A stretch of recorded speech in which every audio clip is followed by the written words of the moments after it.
आप देख लीजिए ना, डबल इंजन की सरकार क्या है। नहीं नहीं, किस बात की डबल इंजन की सरकार भाई, किस बात की? नमस्कार, आप देख रहे हैं न्यूज़ बयार में आपके साथ आपका दोस्त रत्नेश पांडे।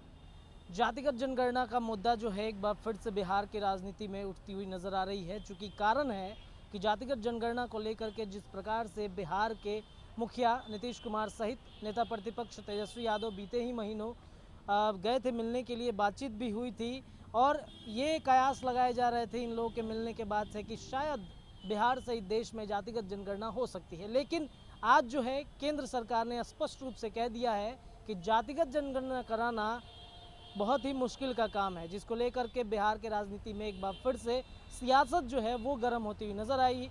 इस वक्त हम लोग राजद कार्यालय में पहुंचे हैं। अब से थोड़ी देर पहले नेता प्रतिपक्ष तेजस्वी यादव अपने कार्यकर्ताओं के साथ एक मीटिंग कर रहे थे। इस मीटिंग में जब जातिगत जनगणना को लेकर के सवाल किया गया तो नेता प्रतिपक्ष ने क्या कुछ कहा है वो हम आपको पहले सुनवाते हैं। आप देख लीजिए ना, डबल इंजन की सरकार क्या है। नहीं नहीं, किस बात की डबल इंजन की सरकार भाई, किस बात की?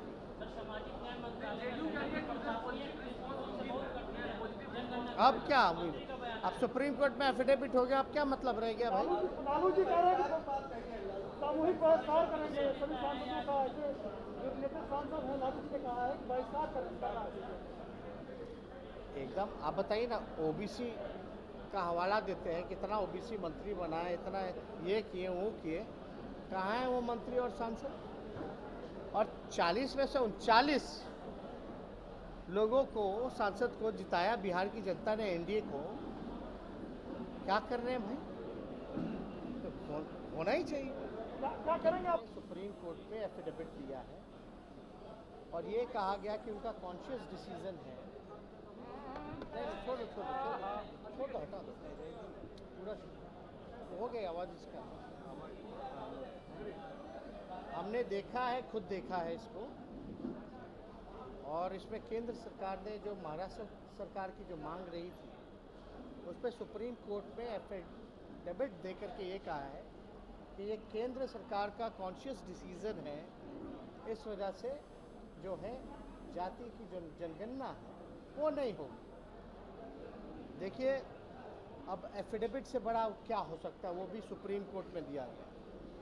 यानी साफ तौर पे ये तय है कि केंद्र में बैठे हुए जो लोग हैं वो नहीं चाहते, आरएसएस वाले लोग, कि देश की तरक्की हो। कास्ट सेंसस जो है वो नेशनल इंटरेस्ट में था, राष्ट्र हित में था। और इससे पहले भी अगर आप देखते रहे हैं तो सबकी गिनती हुई, SC ST की होती ही रही है। क्यों होता है?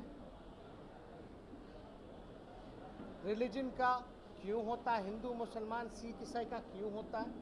हम तो जानना चाहेंगे ना। कोई वजह होगी जिसकी वजह से गिनती होती है।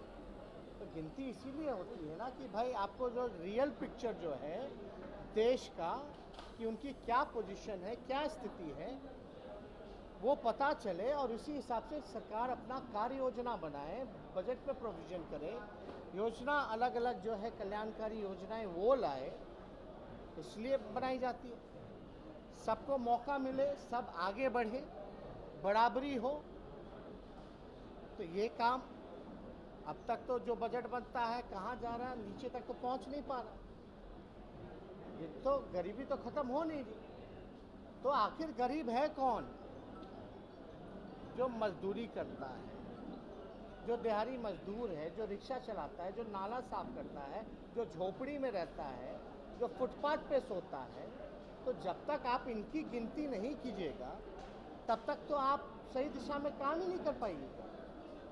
और इससे ये भी फायदा होगा कि भाई रिजर्वेशन में किन जातियों को लाना है, नहीं लाना है,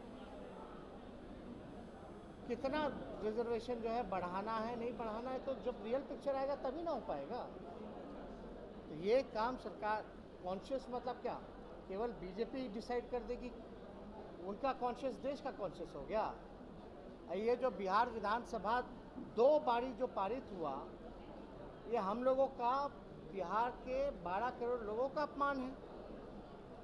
ये हमारा कॉन्शियस डिसीजन था। इससे बिहार की तरक्की होती, भलाई होती। या जो राज्य और जो पार्टियां जो मांग कर रही हैं, क्या हम लोग देश की तरक्की नहीं चाहते? मतलब बीजेपी जो तय करेगा वही होगा, उनका कॉन्शियस डिसीजन होगा। लेकिन देश का जो सेंटिमेंट, जो 80-90% लोग जो चाहते हैं कि गिनती हो, उनके कॉन्शियस का क्या? उनके कॉन्शियस का क्या? तो इसको लेकर के तो भाई हम लोग सभी अभी 4 बजे हमारी महागठबंधन की बैठक भी है, इस पे भी हम लोग चर्चा करेंगे। साथ में हम लोग जो चर्चा करेंगे वो किसान आंदोलन जो हो रहा है 27 को जो बंद है, उस पे भी हम लोग चर्चा करेंगे। और हम जो है पत्र जो है अपने जितने भी सहयोगी दल हैं या लाइट माइंडेड पार्टीज हैं देश भर में, हम पत्र भी सभी लोगों को लिखने का काम करेंगे कास्ट सेंसस को लेकर। इस पे तो सुना आपने, नेता प्रतिपक्ष ने कहा कि जातिगत जनगणना को लेकर केंद्र सरकार से एक बार फिर से वो मांग करेंगे। इस तरीके की लगातार खबरें और अपडेट्स हम आपको देते रहेंगे। देखते रहिए न्यूज़ बिहार। मिलते हैं अगली खबर में, तब तक के लिए बहुत बहुत धन्यवाद।